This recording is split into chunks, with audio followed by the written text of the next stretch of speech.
नमस्कार दोस्तों। Competitive clock के इस YouTube चैनल पर आपका स्वागत है। आज हम संख्या पद्धति में संख्याओं के प्रकार को देखेंगे कि संख्याएं कितने प्रकार की होती हैं। संख्याओं के प्रकार में जो पहली संख्या है वो है प्राकृतिक संख्या यानी नेचुरल नंबर। नेचुरल नंबर किसे कहते हैं? गिनती में उपयोग की जाने वाली प्रत्येक संख्याएं प्राकृतिक संख्याएं कहलाती हैं। जैसे 1, 2, 3, 4, 5 ये सब प्राकृतिक संख्याएं हैं। अनंत तक यानी इसमें 1 लाख, 2 लाख, 5 लाख, 10 करोड़ सभी संख्याएं शामिल हैं। संख्याओं के प्रकार में जो अगली संख्या है वो है पूर्ण संख्या यानी होल नंबर। तो होल नंबर किसे कहते हैं? आइए देखते हैं। प्राकृतिक संख्या में जीरो को शामिल कर लेने पर यह पूर्ण संख्या बन जाती है। यानी इसमें सिर्फ संख्याएं वही है 1, 2, 3, 4, 5, 6, 7, लेकिन इसमें एक जीरो शामिल हो जाता है। जीरो के शामिल कर लेने पर यह एक पूर्ण संख्या बन जाता है। अगला देखते हैं।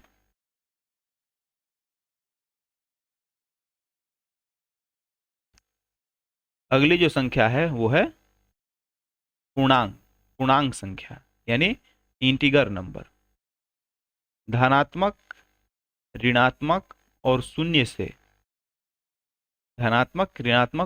से मिलकर बनी हुई संख्याएं पूर्णांक कहलाती हैं।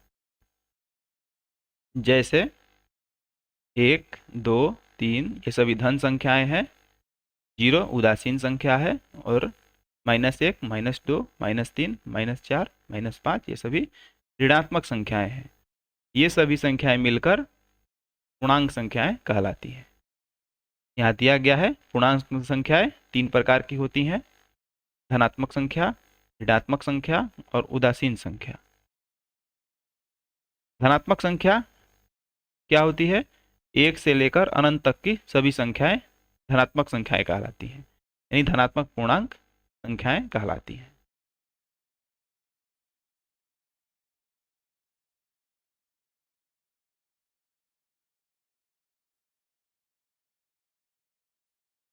आगे है बी नंबर, ऋणात्मक संख्याएं।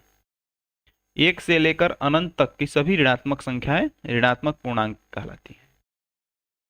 और सी नंबर जो है उदासीन पूर्णांक, ऐसा पूर्णांक जिस पर धनात्मक और ऋणात्मक चिन्ह का कोई प्रभाव ना पड़े यानी जीरो। जीरो क्या है? एक उदासीन संख्या होती है। आगे देखते हैं। अगला संख्या जो है सम संख्या यानी इवन नंबर। इवन नंबर किसे कहते हैं? देखते हैं। ऐसी प्राकृत संख्याएं जो 2 से पूर्णतः विभाजित हो, यानी ऐसी संख्याएं जो 2 से पूर्णतः विभाजित हो जाती हैं उसे सम संख्या कहते हैं, यह कहलाती है।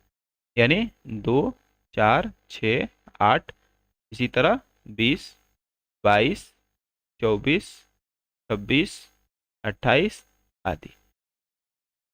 यानी ये सभी जो संख्याएं होती हैं ये 2 से पूर्णतः विभाजित हो जाती हैं। ये सभी संख्याएं 2 से पूर्णतः कट जाती हैं। अगला संख्या है विषम संख्या। विषम संख्या, विषम संख्या यानी ऑड नंबर। देखते हैं इसे। ऐसी प्राकृत संख्याएं जो 2 से पूर्णतः विभाजित नहीं होती हैं विषम संख्याएं कहलाती हैं। यानी ये संख्याएं जो हैं 2 से नहीं कटती हैं। जैसे 1, 3, 5, 7, 9, 11, 13, 15, 17 इत्यादि। ये सभी संख्याएं 2 से कभी भी पूर्णतः नहीं कटती हैं। अगली संख्या जो है वो है यौगिक या भाज्य संख्याएं यानी कॉम्पोजिट नंबर। देखते हैं इसे। ऐसी प्राकृत संख्या जो स्वयं और 1 से विभाजित होने के अतिरिक्त, यानी स्वयं से और 1 से, इसके अलावा कम से कम किसी एक अन्य संख्या से विभाजित हो उसे भाज्य संख्या कहते हैं। यानी वैसी संख्या जो स्वयं से भी कट जाए, 1 से भी कट जाए और किसी अन्य संख्या से भी किसी अन्य संख्या से कटती हो वो क्या है, भाज्य संख्याएं कहलाती हैं। जैसे 4, 6, 8, 9, 10। जैसे देखिए 2, 2 अपने से कट जाती है, 1 से भी कट जाती है, लेकिन अन्य किसी संख्या से नहीं कटती है, इसलिए इसे भाज्य नहीं माना जाता है, बल्कि यह अभाज्य है। अभाज्य अभाज्य संख्या होती है 2। बाकी 4 जो है 2 से भी कट जाएगी, 1 से भी कट जाएगी और 4 से भी कट जाएगी। आगे देखते हैं रूढ़ या अभाज्य संख्याएं।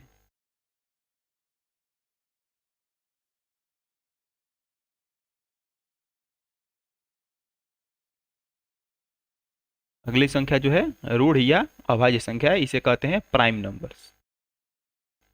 ऐसी प्राकृतिक संख्याएं जो स्वयं से और 1 से विभाजित हों और किसी भी अन्य संख्या से विभाजित न हो उसे अभाज्य संख्याएं कहते हैं। यानी ये स्वयं से और 1 से विभाजित होती है और अन्य किसी संख्या से ये विभाजित नहीं होती हैं। ये संख्याएं होती हैं 2, 3, 5, 11, 13, 17, 19, इस तरह से। 21 नहीं है, 21 3 से पूर्णतः कट जाती है, इसलिए 21 क्या है, ये भाज्य संख्या। अगर आगे देखते हैं, अगली जो संख्या है वो है सह अभाज्य संख्याएं, यानी को प्राइम नंबर्स। कम से कम 2 अभाज्य संख्याओं का ऐसा समूह, देखिए मेन चीज है यहाँ अभाज्य संख्याएं, यानी कम से कम 2 अभाज्य संख्याओं का ऐसा समूह जिसका HCF 1 हो, सह अभाज्य संख्याएं कहलाती हैं। जैसे 5 और 7, 2 और 3, 3 और 7, ये सभी क्या है, सह अभाज्य है, यानी दोनों का HCF 1 होता है और ये किसी से कटती नहीं है।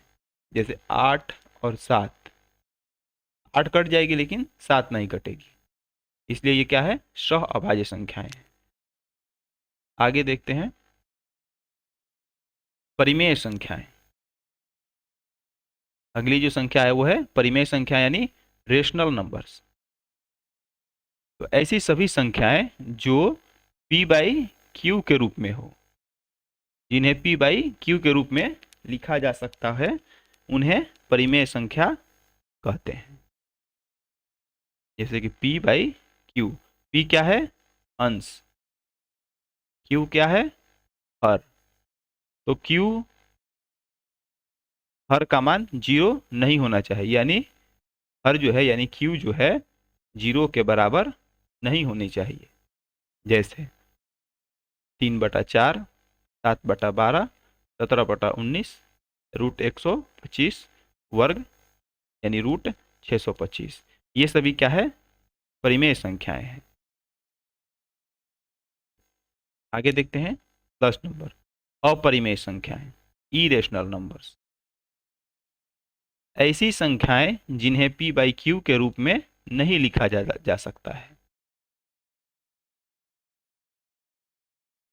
और मुख्यतः इन्हें रूट के अंदर लिखा जाता है और कभी भी उनका पूर्ण वर्गमूल नहीं निकलता, अपरिमेय संख्या कहलाती है।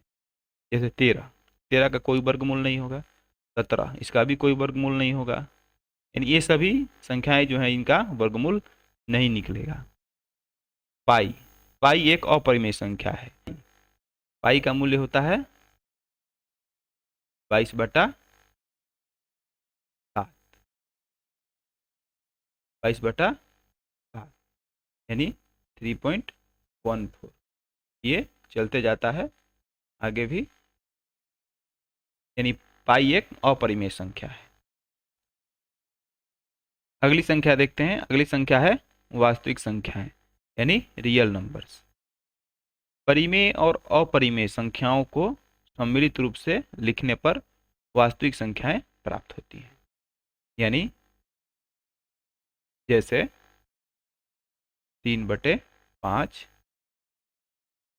7/11, 19/13, 200, 121, ये सभी वास्तविक संख्याएं हैं। अगली जो संख्या है संख्याओं के प्रकार में वो है अवास्तविक संख्या यानी अनरियल नंबर्स। इन्हें हम काल्पनिक नंबर भी कहते हैं। काल्पनिक काल्पनिक संख्याएं भी कहलाती हैं। देखें, यह एक काल्पनिक संख्या है जिसका वास्तविक नहीं होता है। यह अवास्तविक संख्या या काल्पनिक संख्या को इकाई से दर्शाया जाता है, यानी ये हमेशा रूट में रहती हैं और माइनस के साथ रहती हैं। √-3, √-4, यानी रूट में रहती हैं। √-17, √107